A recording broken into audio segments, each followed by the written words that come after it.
Nucleic acids are macromolecules made up of units called nucleotides.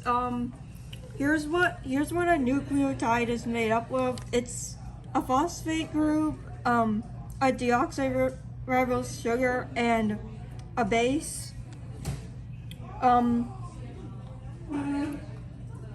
Nucleotides are monomers that make up DNA and RNA. The phosphate provides structural support to the molecule,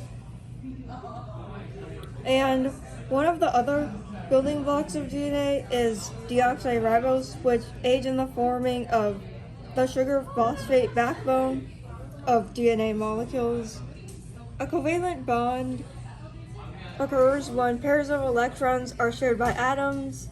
Covalent bonds in DNA strongly bond the bases, sugars, and phosphate groups together. Um, the four bases are adenine, thymine, cytosine, and guanine. And here are basically the base pairs. Hydrogen bonds help maintain the double helix structure and enables DNA replication. Anti-parallel is DNA strands that run in opposite directions, which is crucial for replication. And yeah. This is the replication of the DNA model. So the original strand is the strand of the DNA that will be replicated. The replication fork, the Y-shaped region where the parent DNA double helix splits into two strands subsequently copied. The DNA polymerase 3 synthesizes DNA on lagging strands. The lagging strand replicates discontinually, forming short fragments, Okazami fragments. You can see it right there. A leading strand is what replicates continuously. The DNA helicase, which is right here.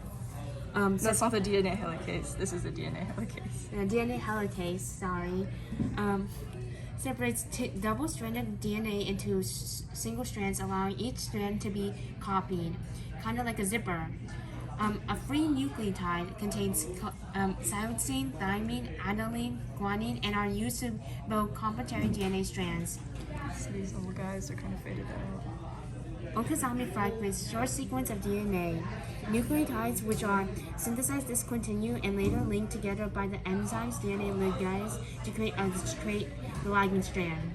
The RNA primer, a short segment of the single-stranded RNA used as a binding site for DNA polymerase to initiate DNA replication. The DNA ligase bond molecules together bond the two DNA fragments and strands. Primase synthesize short RNA sequences that are complementary to a single-stranded piece of DNA, which serves as a template. The topomeres prevents DNA from getting tangled, as well as revealing pressure in the supercoiled DNA. The 5' end has a phosphate group. The 3' end has a free hydroxyl group. The DNA polymerase 1 synthesizes DNA on leading strands. After one round of replication, every new DNA double helix will be a hybrid that consists of one strand of newly synthesized DNA. And that's called a semi-conservative. And that's called a semi-conservative.